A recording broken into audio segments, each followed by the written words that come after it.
What's up, guys? My name is Jack Wright, also known as JackpotButtonLewis on YouTube, and welcome to the very first episode of this spin-off series of my main series, once again, of Football's Coming Home Again. Welcome to the first ever episode of my spin-off series of Football's Coming Home Again. Same with the title of the original show, but it's called, once again, Football's Coming Home Again, Extra Time.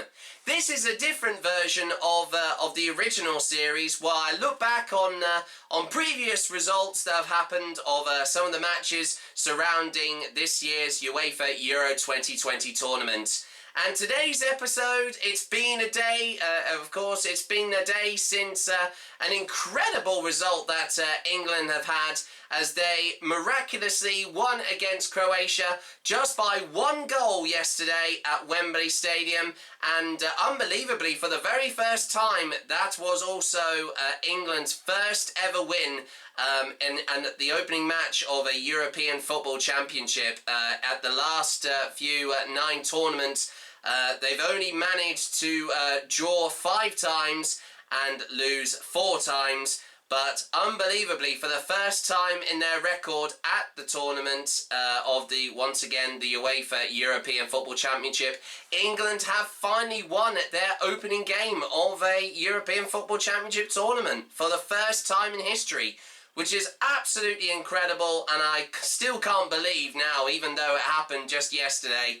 I mean, it was just truly astonishing, and I'm here to, of course, talk about and give my thoughts on how how I thought the match was from yesterday, and I'm also accompanied by a few familiar things, sticking with, of course, the English tradition, as most of our games at, of course, the UEFA Euro 2020 are played in the host city of London here in England.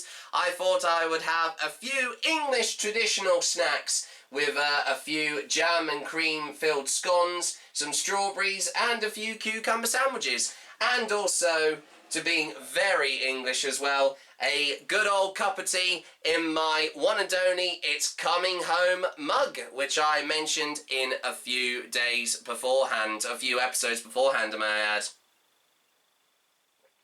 So, of course, in this episode, like I said, we are talking about going through the analysis of the last game of, like I said, that we just played, even though it was our first game of the UEFA Euro 2020 tournament. England versus Croatia. The final score was 1-0 to England.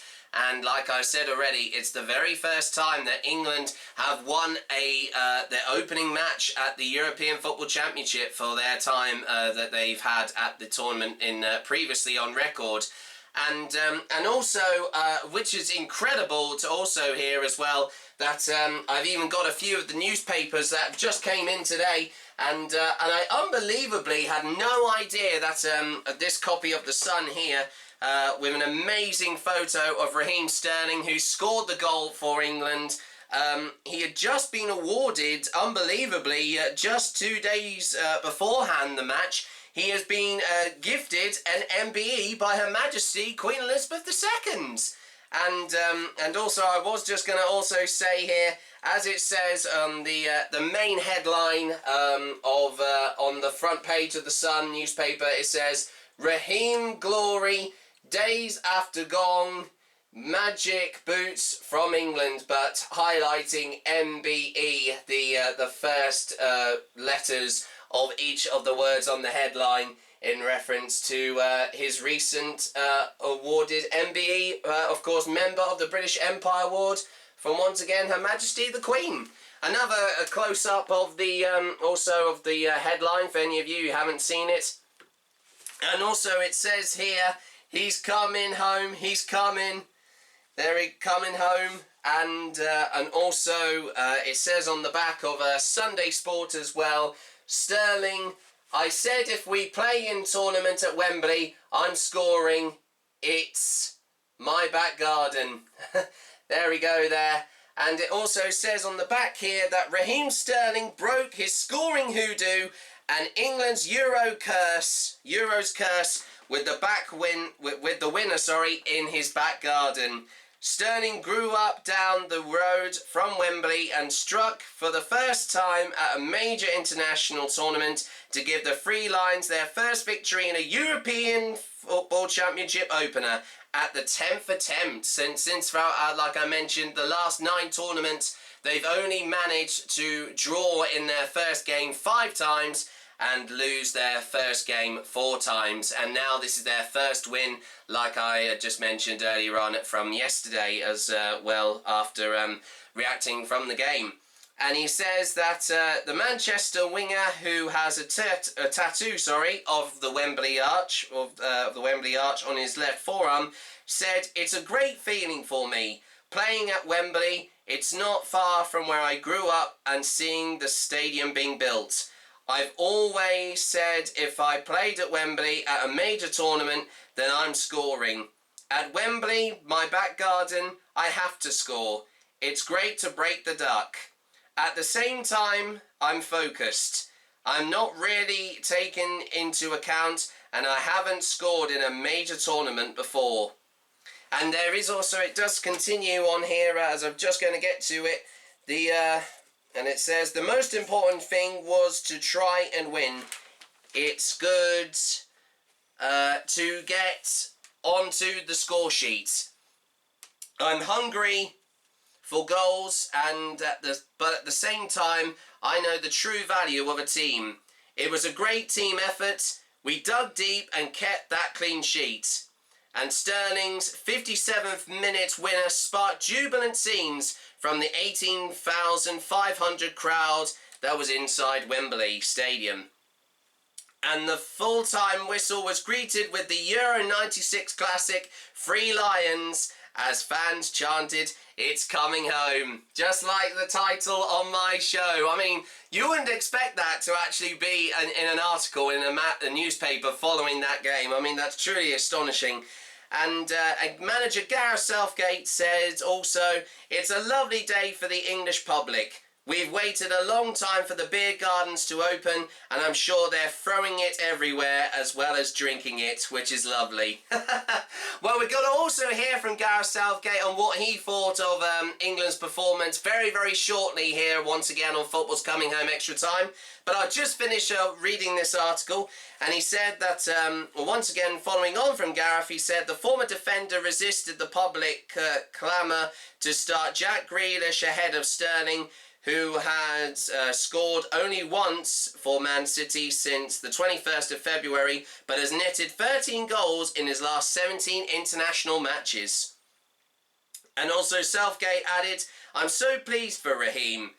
He had this hex, if you like." Interesting, I never knew what that means. In tournaments, not to be able to get the goals. I thought he was dangerous all game. He's been a reliable performer for us for a long period of time. I know people haven't been saying he has hit the heights, but he still has he's still 1 of 3 for his club. Still 1 in 3 for his club. I was going to correct myself there. His goal-scoring record suggests we should have faith in him, and he was motivated to show that for him and for everybody. Former England captain also, Alan Shearer, likened Gareth Southgate's big call of picking Harry Sterling, also Raheem Sterling there, I meant to say. I was going to say actually Harry Kane there, but he did play, but he was substituted later on from the game yesterday. And he also, Alan Shearer did say here, to when Terry Venables stuck by him for Euro 96. And Alan Shearer said, "I hadn't scored for almost 2 years, and there was a lot of people shouting for me not to be in that team. That was similar to Raheem. I'm not saying he's going to score a load of goals, but that decision took a lot of courage." And Southgate also sprang a surprise with a back four, including Atletico Madrid's Kieran Trippier at left back. And he also said, he added, "Kieran is a very underrated player, and he gave a really good performance. A minority of England fans again booed their own players when they took the knee before the game kicked off." And they also done a lot of whistling and booing to the Croatians, I think as a way to get revenge on on obviously since they knocked out England at the last World Cup in the semi-final with a last-minute goal from one of the players I don't think who was actually playing for Croatia anymore, because I think he was actually one of the oldest players, and I'm trying to remember his name, but it's not on my mind actually at the moment, sadly there. And it also says here that on the back page, once again, following on from that article on the back page of the Sunday Sport, it also says, Theatre of Raheems. Southgate's faith in Sterling pays off as local hero gets fans dreaming again. So there you go, everybody, and to following on, like I said already, about Raheem Sterling also getting his recent MBE just a few days ago. Also, as well, following on from that great result for England against Croatia yesterday, as you can see, a load of passionate fans there, as it says the headline, footballers coming home, and England's win is a dream for Sterling. And fan in 20 feet tier fall. Oh my goodness me, this was also something else that happened. I didn't even realise that a fan was seriously injured yesterday after he fell more than 20 feet from the stands at Wembley Stadium. It happened just as England's Euro 2020 game against Croatia kicked off. He was believed to have plunged from the third tier while trying to fix a flag. And a witness said, "We saw his legs go over the barrier, then he fell. It seemed to take staff ages to get to him. One guy near us who saw the whole thing was crying his eyes out. Another fan said, I didn't see it, but spoke to guys who did. They were traumatized. He fell from the balcony towards the seats and the concrete. Wembley said the spectator was given on-site medical attention and taken to hospital in a serious condition." Well, let's hope that that fan who did fall from the stand there at Wembley Stadium makes a speedy recovery. And also, on the topic of that, for most of you who might remember that I mentioned in the last episode, following the game of Denmark and Finland, where Christian Eriksen, or one of the players who played for Denmark, suffered a cardiac arrest just a few days ago when they played, and he was supposed to have collapsed onto the pitch, and also there was quite a few complaints on social media of showing the a distressed-looking wife of Christian Eriksen himself, seeing that being witnessed. But all of the other team, of course, all of the remaining Denmark players, they went all around him when the medics went over to also treat him and give him CPR. But good news is that he is in hospital at the moment, and once again in a stable condition.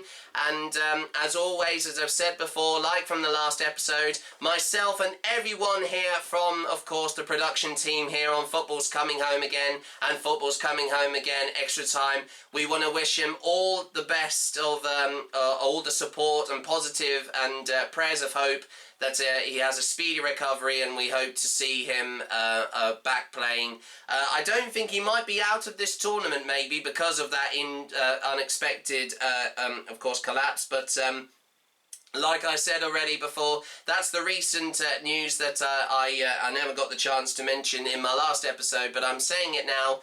And let's just hope he manages to pull through, because that's actually, I think, the first time in a major European football tournament that we've actually seen a player actually collapse during a game, and it's quite amazing that also that the team doctor of the Denmark football team, that they have also said that that they were responsible for saving his life. If they came at a lot more later time, he could have passed away, but luckily that didn't happen. And it's amazing that the referee on the game that who refereed that game, as I can just look back on it, I can also find out a bit more about it was also the referee Anthony Taylor was responsible for not just refereeing the game, but before he eventually collapsed onto the pitch, he actually blew his whistle to warn the team doctor for Denmark a few seconds before he even literally fell onto the ground when he collapsed. And let me tell you something right now. I think that determined of him, that was the difference between either him still, of course, regaining conscious, or unexpectedly losing his life to that. But there is, of course, talk of how that can be prevented again. Of course, and I will get all the latest on the continuing process on how he feels after that. But following on from that, well, I mean, all of these incredible pictures, like I've said already, of England fans reacting to the game from yesterday in Manchester.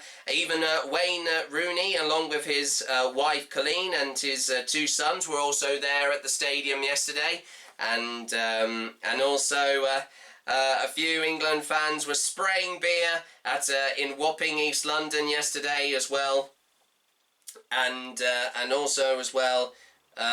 He as it says here once again from their main headline on the first page of the Sun newspaper, it also says here that hotshot Raheem Sterling got England off to a winning start at the Euros yesterday, scoring a goal just a stone's throw from where he grew up. And joy of hero Raheem, house by Wembley. And it also shows a picture, once again, of Harry Kane hugging Raheem Sterling following him scoring that goal from yesterday. And let me tell you, the celebration, I do remember seeing the celebration of him scoring yesterday. And on the topic of that, I would also like to say that the episode, if any of you have not seen the episode yet, and when I reacted to Raheem Sterling's goal, there may have been a possibility of a black screen, and I can tell you the reason why that happened. When I was uploading another video on my social media platforms on both Facebook and Twitter, when I showed footage of the goal being scored, it broke copyright. It was a copyright infringement by UEFA themselves, and sadly my video got taken down because of showing that unexpectedly. But I would just like to say to UEFA, I do apologise. I was only showing the goal. I mean, it's a bit ridiculous, really, of how that happened, to be fair. But I only just wanted to show how Raheem scored the goal. But that won't happen again. So just to clarify, when you see future episodes of me commentating on the next few games, whether it be Scotland coming up next Friday, of course, of this week, and then the Czech Republic to follow in just a week after that. Unfortunately, I'll just have to keep the camera that I'm using right now just on my face, and you can't be able to see how the goal has been scored. But I will describe it as much as I can in commentary, alongside with whether it be ITV Sport or BBC Sport commentators, depending on which TV channel broadcasts that match in particular. But yeah, so fantastic though to see. I mean, there's been loads of talk about how of course how they amazingly won that game about just about over a year. I wouldn't say a year ago. Sorry, I meant to say yesterday. But no, it's quite astonishing to hear that. Oh yes, yeah. Also, it does say here, when I was just talking about the English referee, of course, who was responsible for blowing the whistle during the Denmark and Finland game, the wife of of Andrew Taylor, the English referee who refereed that game. She said here also in an article here in the Sun, saying that that the house scare has been told the pride of his actions for not just for being of course his wife Andrew Taylor, but he's also a Premier League ref, and he was widely praised for his quick action in halting the game within 3 seconds of the ex-Spurs, of course Tottenham Hotspur, because he does play for Tottenham Hotspur in the Premier League as well, Christian Eriksen, from collapsing during Saturday's clash between Denmark and Finland. He was born in Wydenshaw, where Marcus Rashford also grew up and was congratulated by Prince William for calm and swift action on social media, I think on Twitter as well. I can actually, it says here. And also the Sun newspaper have also, of course, had spoken to Anne-Marie Taylor, who also, once again, is Andrew Taylor's wife. And she told the Sun that I'm very proud of him. Asked if he was upset by what happened, she said. Also, of course, this was the Sun saying that as well. I have spoken to him. He is fine now. He is good. So, I mean, to be on the receiving end of that, I mean, that is quite a traumatic experience.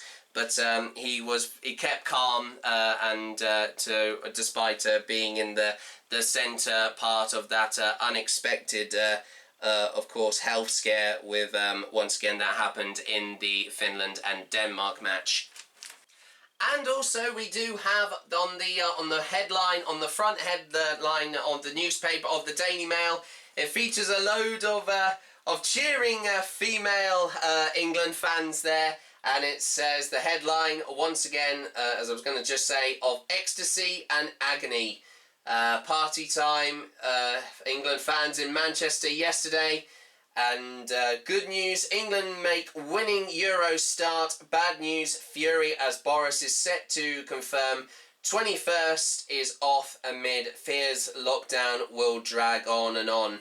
And with that also being said, I think I've also just been told by our production team that we've got some a breaking announcement and breaking news report from Sky News about Boris Johnson, and it's all about the current situation, because today was supposed to be the update and also the announcement of what can be done following on from which was supposed to be of Freedom Day on the 21st of June, and the fourth stage and the final stage of easing the lockdown and all social contact between people in the United Kingdom at the moment. So we've got this just about to follow right now, and here's once again Mr. Boris Johnson, Prime Minister of the United Kingdom, that can tell us what's going to be happening, of course, following the deadline of the 21st of June of easing all restrictions amidst currently still with the COVID-19 pandemic. When we set out on our roadmap to freedom a few months ago, we were determined to make progress that was cautious but irreversible. And step by step, thanks to the enormous efforts of the British people and the spectacular vaccine rollout, we now have one of the most open economies and societies in Europe. And as we've always known, and as the February roadmap explicitly predicted, this opening up over the last 3 steps has inevitably been accompanied by more infection and more hospitalisation, because we must be clear that we cannot simply eliminate COVID. We must learn to live with it. And with every day that goes by, we're better protected by the vaccines and we're better able to live with the disease. Vaccination greatly reduces transmission, and 2 doses provide a very high degree of protection against serious illness and death. But there are still millions of younger adults who have not been vaccinated, and sadly, a proportion of the elderly and vulnerable may still succumb even if they have had 2 jabs. And that's why we're so concerned by the Delta variant that is now spreading faster than the 3rd wave that was predicted in the February roadmap.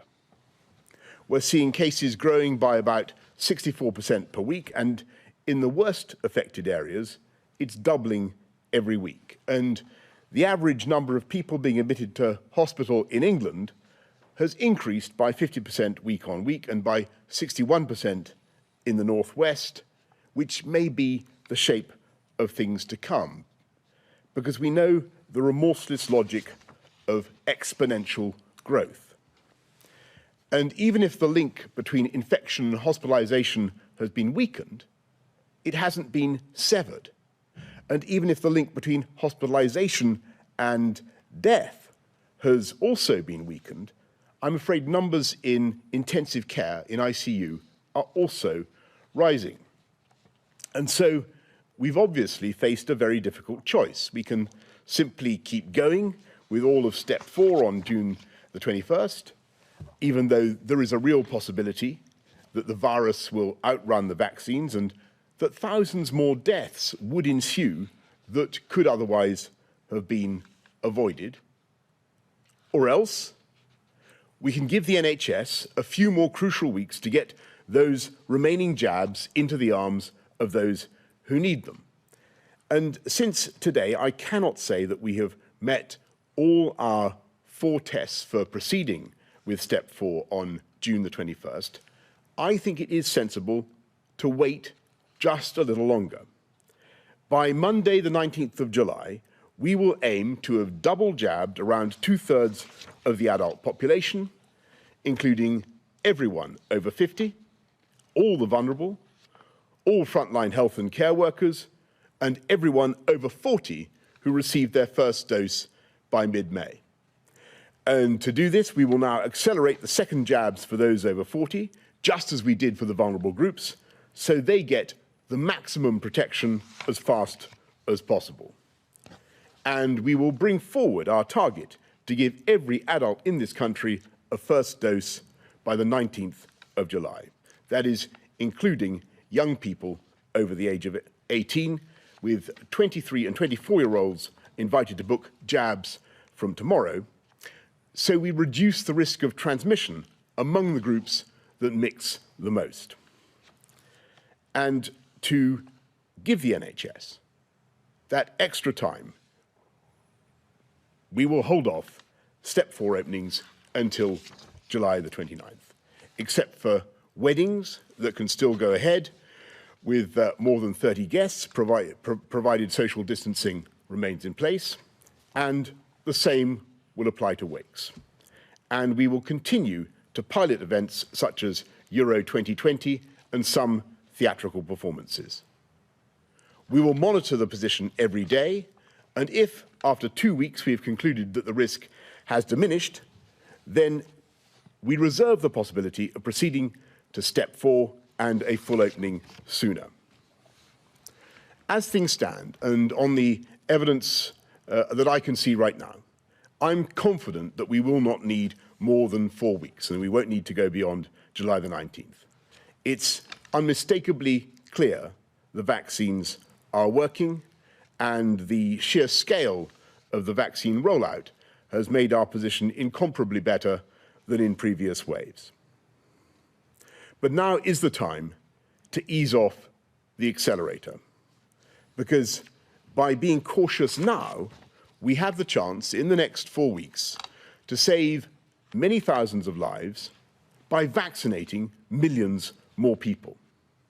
And once the adults of this company have been overwhelmingly vaccinated, which is what we can achieve in a short space of time, we will be in a far stronger position to keep hospitalizations down, to live with this disease, and to complete our cautious but irreversible roadmap to freedom.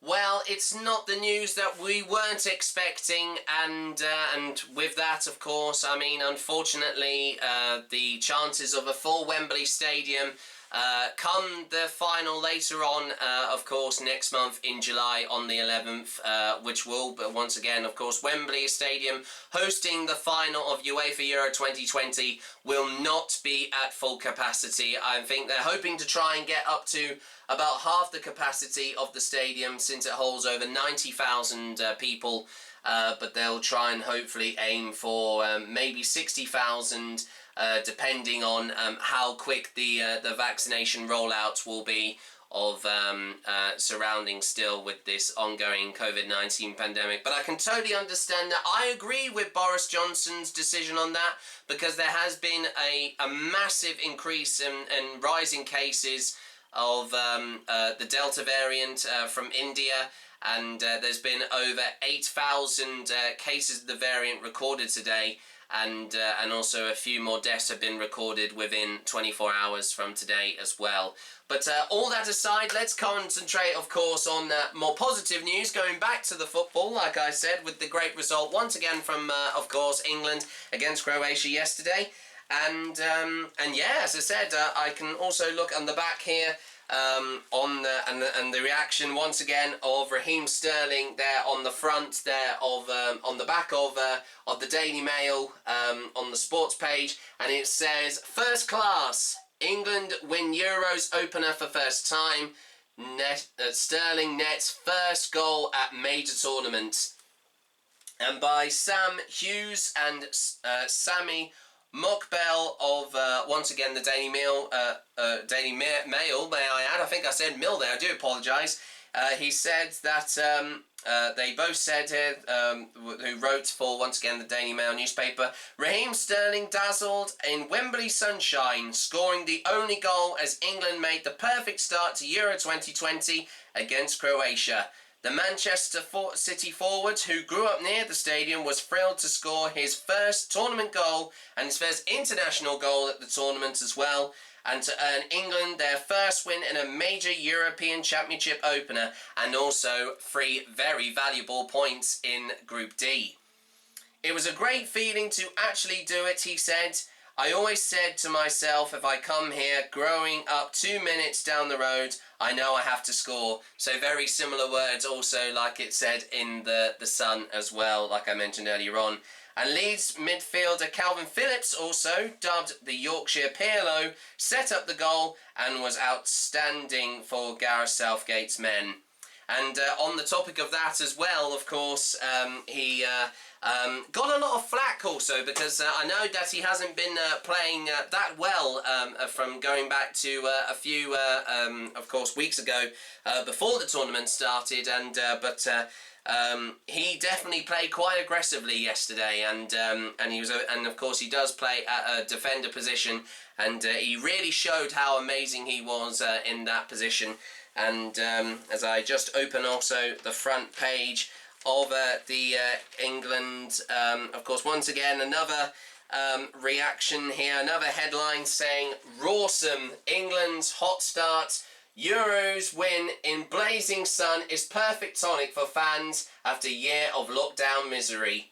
And yes, as I was also going to quickly say there as well, by following on from that, because it was very warm yesterday, it was very, very humid, and I think that would explain why it was quite a low-scoring game. It certainly wasn't expected, but I think because also it wasn't just England that struggled with it, because they are used to playing in warm weather, because they were doing that a lot in training from last week.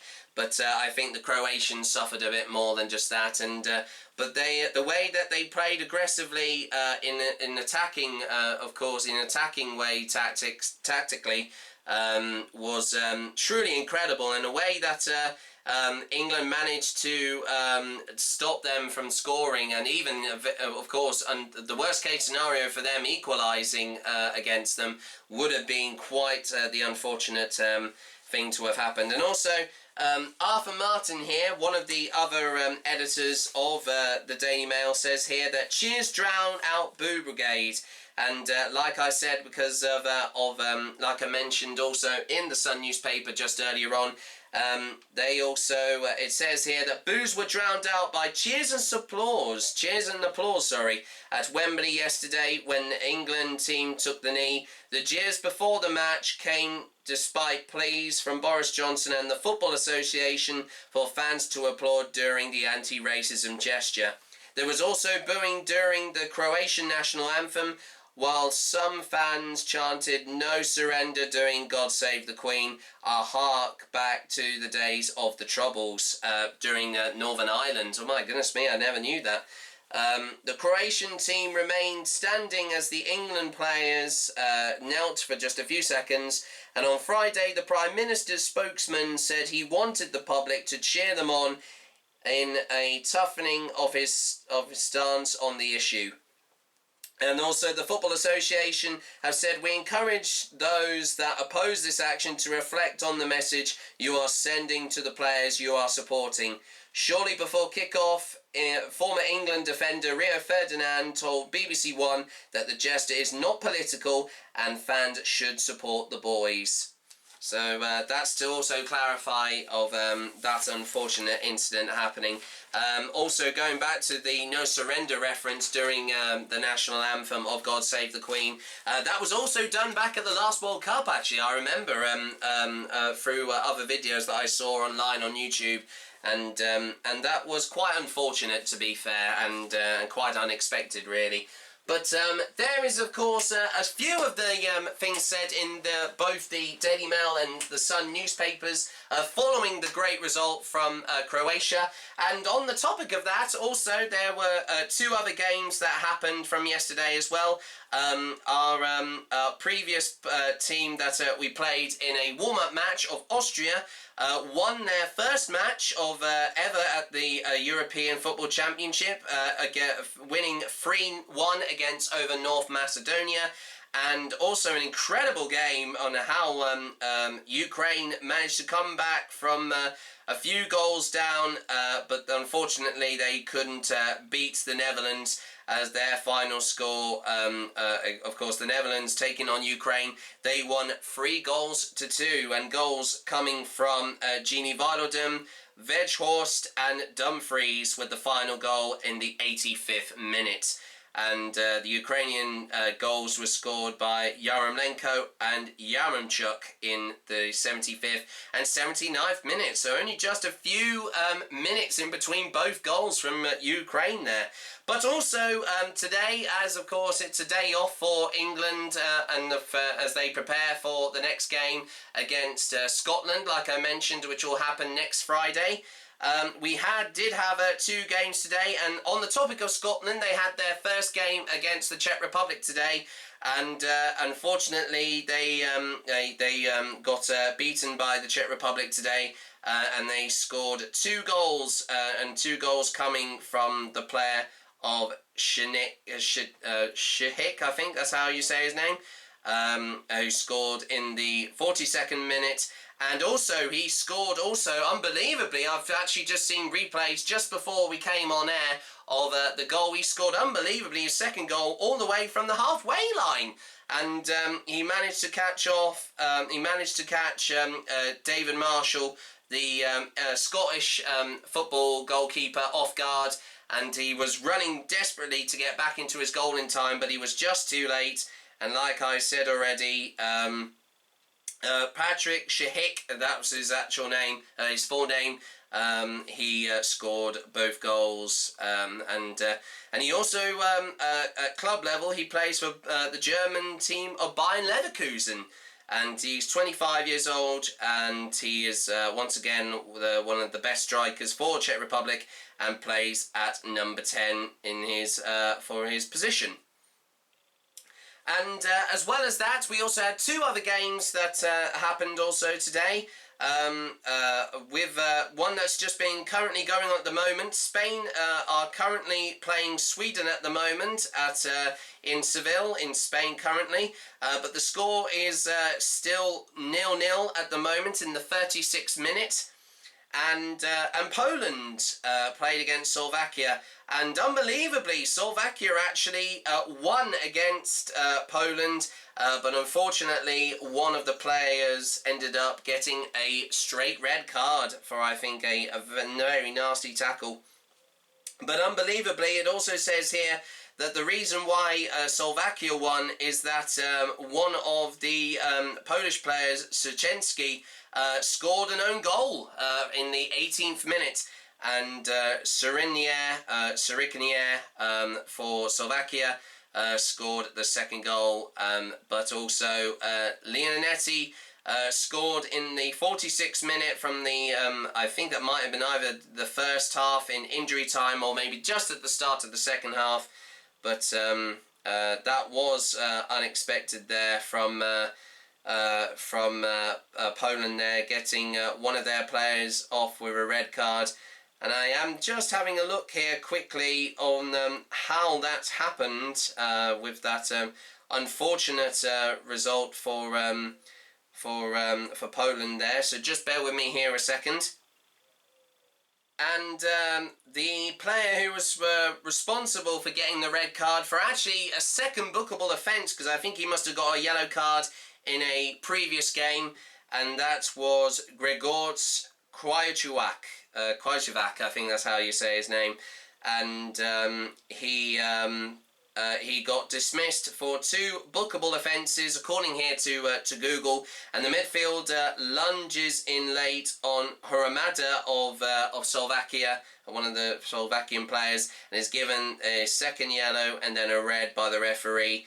And then that meant that Poland went down to 10 men in the 62nd minute of the second half there, which is not the result that Poland needed, because as it stands at the moment, as I go back to my UEFA Euro 2020 app, with that result there, and in the group, of course, Group E, that means that Poland have yet to win a match. I think that was their first match of the group there in Group E today, and but Slovakia get the very precious 3 points and winning their first match over Poland in UEFA Euro 2020.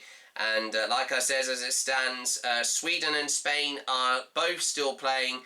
And as I said, I'll give you another quick update. It is the 40th minute, just 5 minutes away from the end of the first half. But there is still goalless at the moment. But later on, I will give you any updates on any scores at the end. But if any other changes happen at the end of this episode, we will let you know the final score at the end of the game. Of course, of the end of not just this game, but also the end of this episode as well in particular. But with all that being said, we're looking at the other games that took place during UEFA Euro 2020 today. Going back to England versus Croatia, we have now got a few interviews from both ITV and the BBC from some of the players that really played a part during this, of course, game just yesterday. And we've got interviews from Mason Mount, also Tyrone Mings, Calvin Phillips, and the manager himself of Gareth Southgate. Here's what all of themselves, of course, playing for England, as well as the manager Gareth Southgate, for once again the England manager, what they had to say on a very hard-fought match and, of course, victory over Croatia from yesterday. 3 points in the opening group game. How did you view that one? Yeah, it was a good game, very good game. You can see the way we performed today. We was on it from the first whistle, and I think that first 20 minutes, the dominance we had, going forward, we could have had a few, Calvin's chance, Phil's chance, and our counter press is something that we've looked at and really tried to work on. And first 20 minutes we were brilliant, and then obviously the sun kicks in and we get a bit tired, and they have a bit of the ball, but it's natural because the players they have, they're going to dominate some of the ball and some of the game, and we had to allow that and just shuffle and block. And the way we managed the game today was brilliant, and the most important thing is at the end of the game we get the 3 points. You listed a few players there that almost scored. Did you think that free kick had gone in towards the end? No, I put a bit too much on it, and I was gambling that the keeper would have gambled to the left, but when it's that close up, it's a difficult one. And yeah, it was close. It got a bit of an ooh, but you don't get anything for an ooh now. So. Talking there about the oohs and the ahs, how good was it to have the fans back in today? I think we saw at the end just how much it meant, not only to you, but to them as well. Yeah, it was brilliant. I mean, that national anthem is something that I was looking forward to. It's special to be out there to sing it and to have all the fans around you, and it gives you goosebumps. So yeah, that's something I remember for a long time, and to have them here supporting us and throughout the whole game as well, and it gives us that extra bit, especially at the end when you're tired. But they were brilliant, and interview I said before, we want to make them proud, so it's a good start. Someone who in our studio I think is pretty proud of you right now. Your former manager Frank Lampard is up there, and he's just described your performance as absolutely class. What do you make of that? Yeah, It was a good one. It was, and we obviously need to have a look at it. But yeah, obviously thanks to him. I know there's a couple of others up there, and yeah, it'd be a good game to analyse, because I think throughout the whole game we set up well. When we had the ball, we was calm on it. That's something obviously we looked at, being calm on the ball and being able to dominate, and we have the players to do that. So it's all about stepping up on a big stage, and I felt like we did that today. Tyrone, 3 points in England's opening group game of the Euros at Wembley in front of the fans. So I guess that's a pretty good afternoon's work. Yeah, absolutely. It's a dream come true to play in a major tournament for England, and I loved every second of it. It was probably the hottest game I've played in. But the team showed a lot of grit, a lot of determination, and a lot of quality at times as well. So we're over the moon with the start. Was it a typical tournament game in many ways, because you did have to kind of be patient and take your chances when they came? Well, I got no idea, because I never played in one. You've watched a few, I've watched a few, yeah, I've watched a few, and it seems a lot more straightforward watching than it does playing. But yeah, absolutely, they're a top team, as we found out before. So it was for us to repel their threats and deal with whatever they threw at us. But equally, we always have quality to trouble teams as well. Let's talk about that quality that in the end troubled Croatia, that winning goal from Raheem Sterling. How impressive was that as a team move, do you think? I can't even remember it, if I'm honest. I know Calvin. Lovely ball from Calvin, yeah. I know Calvin put in a lot of good work, and then Raz, obviously, he's got the quality in front of the goal and the composure, as he's showed many, many times, to finish. And from there, of course, we wanted a second, but it was important that, of course, as a defender and as a team that wants to be hard to beat, we were resilient and we kept a clean sheet. Yeah, I was going to say, how pleasing is that? Because sometimes watching England towards the end of games, it can get a bit nervy, but you looked very calm, very composed, as a new look back for as well. Yeah, we felt composed, and we felt that we were in good shape. The back four obviously is only as good as the players in front of it giving protection, so full credit to the whole team. I think the players that came on were brilliant and gave us a new lease of life as well, and gave us some energy, and that's what's going to be important for us, utilising the whole squad. And the perfect preparation going into not only a second game of a tournament, but a unique one against Scotland on Friday. Yeah, all the lads are fully focused now on that game, and it's going to be one hell of an occasion, but we know what's coming, we know what threats Scotland will have, and it will be important for us to focus on the game and not the occasion. From being a mortgage advisor to playing in England's opening group game of the Euros, congratulations. Thank you very much. Thank you. Calvin, well played. How do you sum up the win and the performance? It was tough. It was very hot. I think in the first half we started really well on the front foot, and then like a game like this in the heat is always going to take its toll on you. So we gave them a little bit of possession, but I think overall we're very pleased with the win. And the key moment you were involved in it, of course. Talk us through the goal. To be honest, I can't even remember. Well, he played a nice pass. Yeah, I think. And beat a man on the way. Yeah, I think Walks played me through. I made a little running behind, and then I took 2 touches and then seen Raz in a good position, so I just passed it to him and he did the rest. And to hear the fans greet that goal and the reception today, you can hear the anthem playing out. It feels like it's real again. Yeah, definitely. Like I say, the last tournament England were involved in, I was sat at home in the living room with my friends, and to be here now is just absolutely extraordinary, and the atmosphere is amazing. And I'm just trying to soak it all up at the minute. It's England's first ever opening game win at a European Championship. What does that now represent in terms of the group? Nothing as of yet. We've still got 2 games to play. We've still got 2 very tough games to play, and we know Croatia was a good side, but Scotland is just going to be as good. They're going to be physical, and we just look forward to the next game. And how do you sum the day up for yourself to be part of an England winning team in a tournament? It's a dream come true. And to play as you did. It's a dream come true. I never thought I'd be in this position, and to be here now and proving a lot of people wrong, I'm very happy with that. Well played. Thank you. Gareth, the winning start, a little bit of history with the first win in an opening game at the European Championship. So how do you sum up the performance? We were very pleased. I think the team settled really well, used the ball well right from the start, defended as a team. We were good in our pressing. We picked the right moments to go. Incredibly hot day, so there were moments where the tempo did drop a bit, and that was understandable. But I thought right from first whistle to last, it was a really good performance. with 20-25 minutes to go in the World Cup semi-final. England couldn't get home with a 1-0 lead. How would you sum up the management of the game today? Well, I think all of the players are learning all of the time how to manage those moments. I think we knew we had to get pressure on their midfield. That was the key, but also continue to threaten their back line. And our defence stood firm. They dealt with what they had to deal with, but I think the players in front of them also did a fantastic job of limiting the amount of defending they had to do. Raheem Sterling didn't have the best season with Manchester City. Some said he was fighting for his place. So for him, a goal at Wembley, his first in a tournament. This was a big day for him. Yeah, I'm really pleased for him. He's been a hugely reliable player for us, and his goal scoring record in the last 2.5 years, especially with us, is excellent. And in the main has been with his club. So we know he had a difficult end to the season. But we wanted to put lots of experienced players in today. We've got a lot of young players, and days like this, I think experience is important. Well, I think I have to totally agree with Gareth there. Like he has said before, he did want versatility in not just this team, but he did want to have a balance of not just young players, but players who have been, of course, who have had that experience of playing at a major football tournament. And but he's been.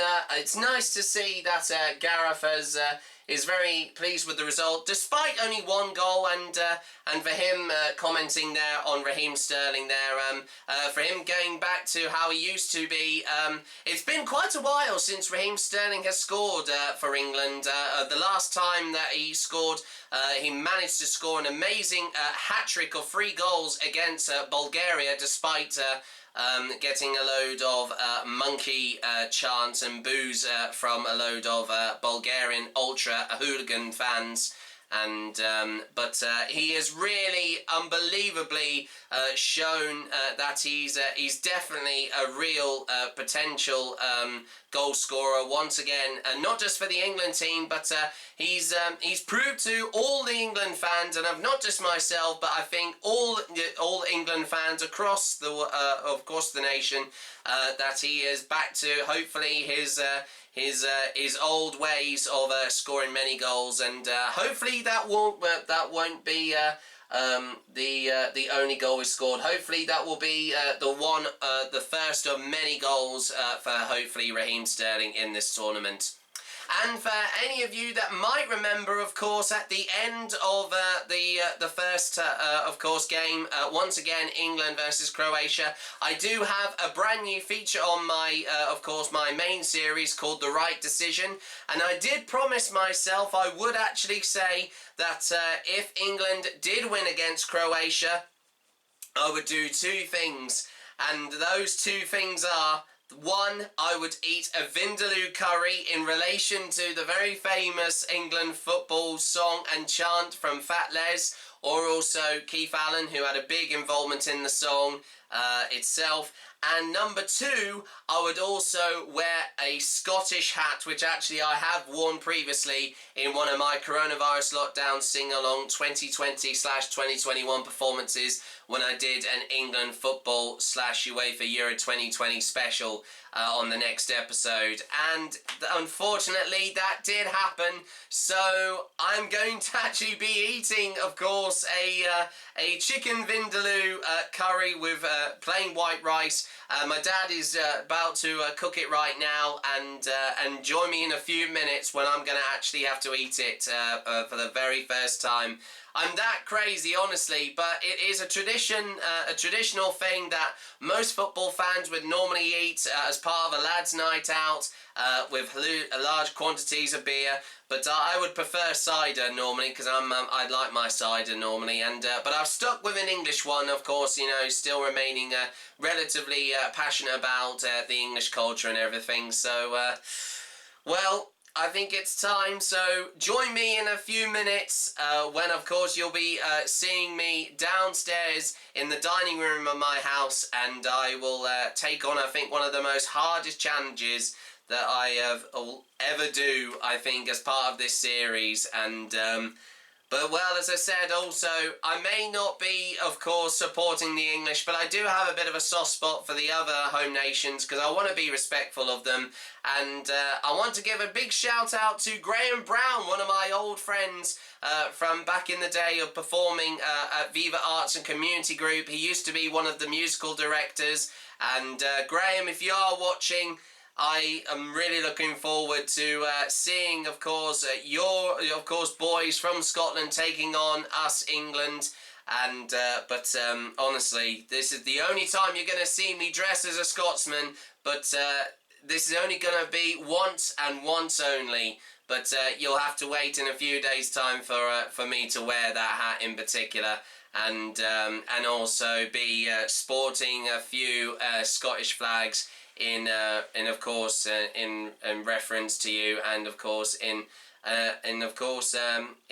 recollection to you as well, or however you say it. I mean, I can't even say anything right now because I can't believe I've actually made myself actually do this, honestly. What has this... It's literally myself been during this pandemic, honestly. I've done some crazy things, but I've always said before that one of the quotes from my a very good favourite friend of mine from the world of cosplay, of course, dressing up as very famous cartoon characters or film characters, of Laura Gilbert, all the way from Australia in Sydney, of course. Hey there, Laura, if you are watching. Massive fan as always. A massive shout out to you. I hope you're well. I know that you've been very busy with your job at the moment, being a new school teacher in a brand new school where you are based in Sydney.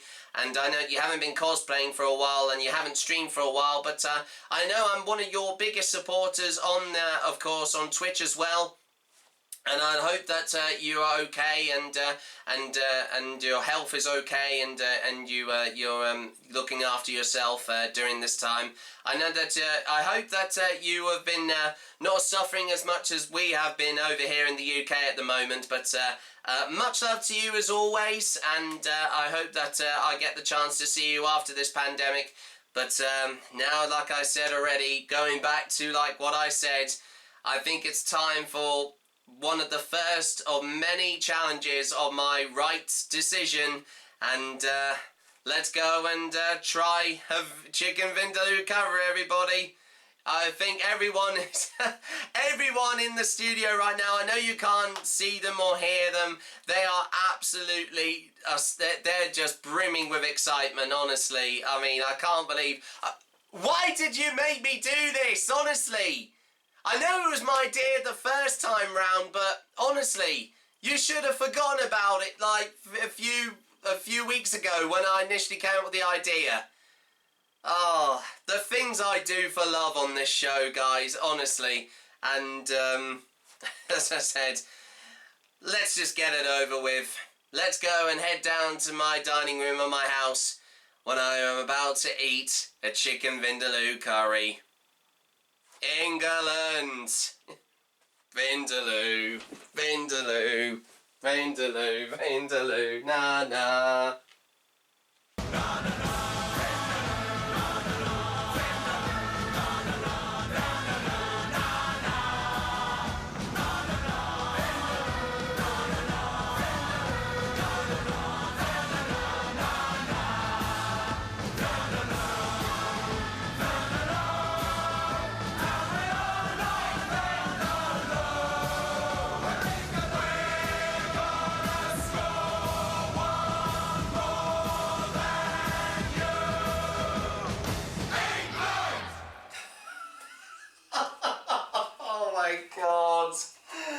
Oh my word, there it is, folks.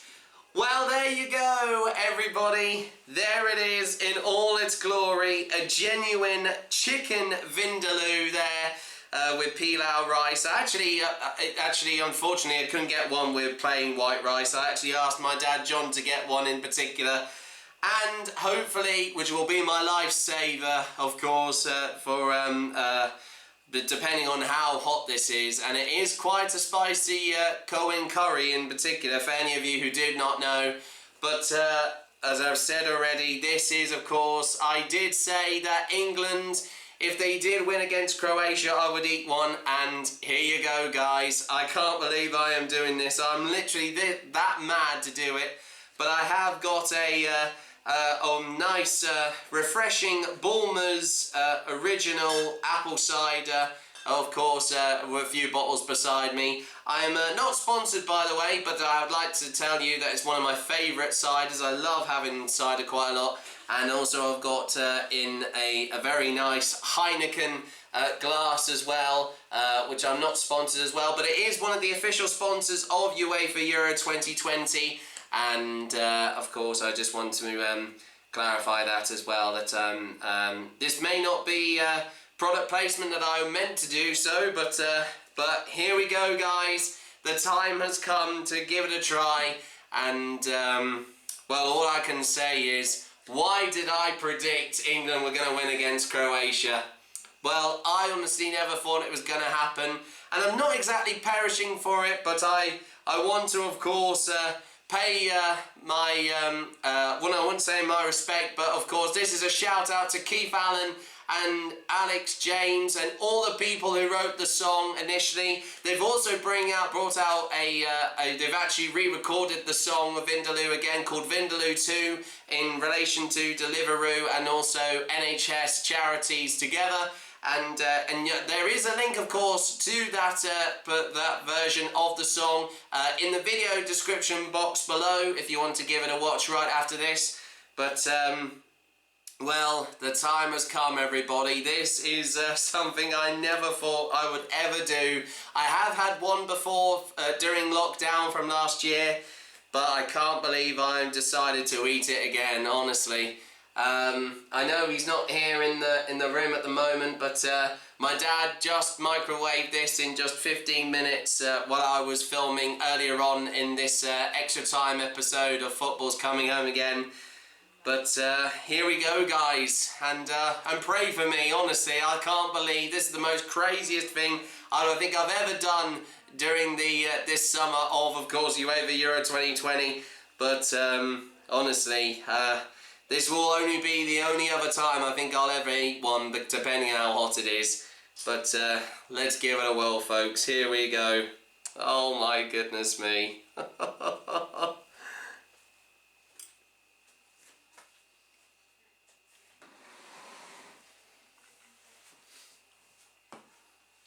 Stop talking. Yeah, you may be laughing right now. Oh God! I actually thought it wasn't going to be that bad, but the spices have just really just thrown into my face. Oh my word! I'm okay. I'm not going to cough, but the spices and everything in it is very, very strong, folks.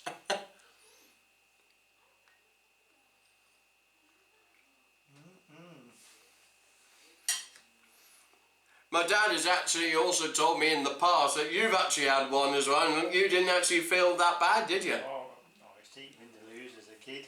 Really? Yeah. Before even Keith Allen made actually a whole bloody song about the food. And this is something that England football fans used to eat as part of a night out with large quantities of lager, but I didn't think lager was going to be strong enough to cool me down after eating this. But I'm not, of course, being a wuss over it. I do like a bit of spicy food, but this is relatively hot. But I think it might just be a little bit too hot. But that's why I've got my cider here. So cheers to all of you. And with that, also congratulations to England winning against Croatia yesterday. You were absolutely amazing, all of you. And Gareth Southgate, you've made us all England fans very proud at the moment. And let's hope you can keep continuing to do that against Scotland next Friday.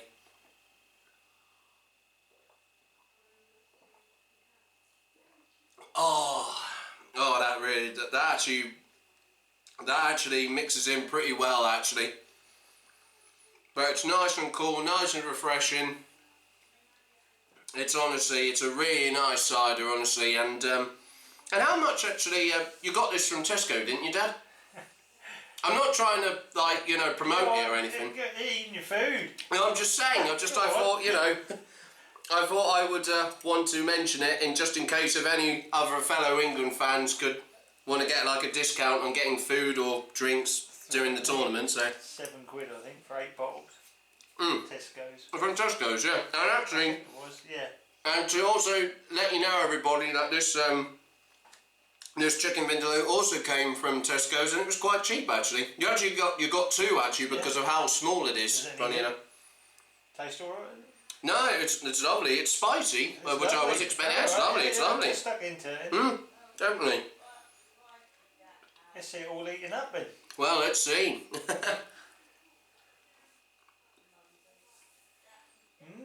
You're really enjoying that, aren't you? I'm trying to brave through the heat, actually, to be fair. The more you have, the hotter it's going to get in your mouth. Well, like I said, that's what I was expecting, to be fair. That's the drawbacks with some curries, depending on how hot they are. But if your stomach's strong enough for them, that can actually be a little bit of an advantage in a way.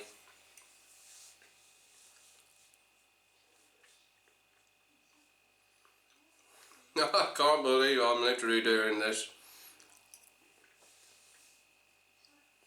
I'm literally mad for it, honestly. Like that great children's programme that I grew up with. And also a massive shout out to, of course, the people at Big News on Twitch. Of course, Danielle Nichols and Jodie Nichols and Dean Nichols. You'll finally get a chance to see my face in real life as well. Being one of your close supporters, I hope you're supporting the England team as well all the way. And I'd like to apologise also for a previous comment that I said all about football and your opinion on how England could do in this tournament this year. And my apologies, honestly. I know I got temporarily banned from, of course, your channel, but I know you apologised straight away, and then I also gave you a bit cheer to make up for that as well. So, but I totally understand. So much love to you, and I hope you're celebrating as much as I am. And keep eating. As I said, I will, definitely. This is going to take me some time, everybody, so I think you might have to cut this, everybody, and then show proof that I've ate completely after when I've finished. So this will take me a few minutes, guys, so stay with me.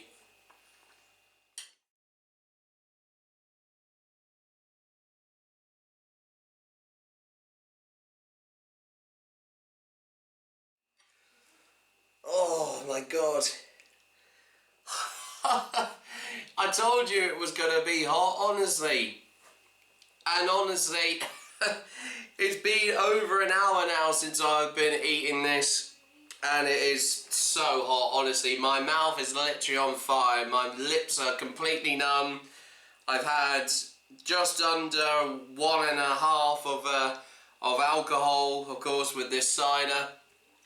I don't think it's even enough to cool it down. It is so hot. But I'm on the last bit of chicken here. Oh, yes? Oh, you're really sweet, honestly. I did tell you that I did like spicy food, but not normally this spicy. This is just like a one-off or something.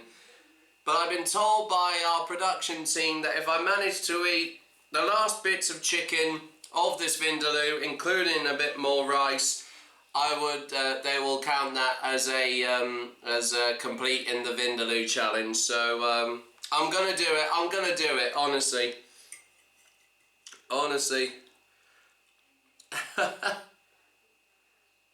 You honestly have to feel how crazy I am to do this, Dad. Honestly.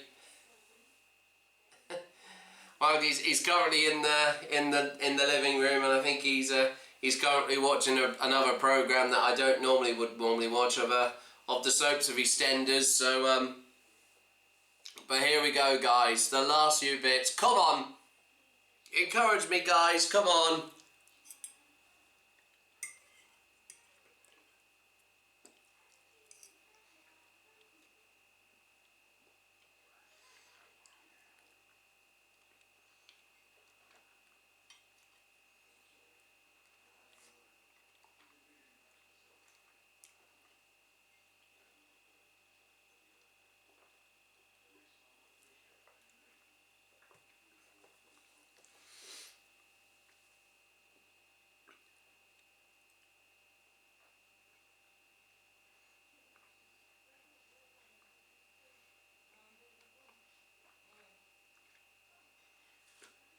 Oh man. This is insane. It's crazy to think that a spicy curry like this could break me, man, but honestly, that's what I get for getting a prediction almost right in a way. Oh my word. Oh, what? Oh, bless your heart. You're right, okay, I can totally understand that. Well, I gave it a good try, guys. I don't think I'm gonna finish it because it's just too hot for me. And I'm not being a wuss. I think it's so in case I don't become sick. But there you go, everybody. I managed to try and do it. Oh, but my goodness me, it was tough. Try doing this yourself, because this is quite a challenge to do, that type of thing. It may not be it used to be one of the spiciest curries I think you could ever have. But there's one a lot more hotter than, of course, this one. But honestly, this one has definitely finished me off, guys. So honestly, oh my word. With that, before I end up being sick, I'm going to wrap up this episode. So thank you very much for watching this first instalment on my spin-off series of Football's Coming Home Again Extra Time. I'm going to go and have a load of cider. I might get a little bit drunk, but honestly, it's an early or late celebration for England's, of course, incredible win over Croatia. And I'll be here at the same time next week looking back on hopefully England winning against Scotland, even though that they sadly lost to the Czech Republic today. If we win against Scotland this week, they could be out of the tournament. They'll be the first home nation to be out of the tournament, and Wales are almost going to be in the same position too. But from myself, Jack Wright, and from everybody here, from once again Football's Coming Home Extra Time for Jackpot Sport Productions, thanks very much for watching, and I'll see you in a few days' time when I cover our second match, once again, of the UEFA Euro 2020 tournament. Once again, England versus Scotland at Wembley Stadium. Thanks for watching, and as always, until next time, au revoir, adios, au revoir. Thanks for watching. Goodbye. Oh my word. I'm definitely not doing a prediction like that again.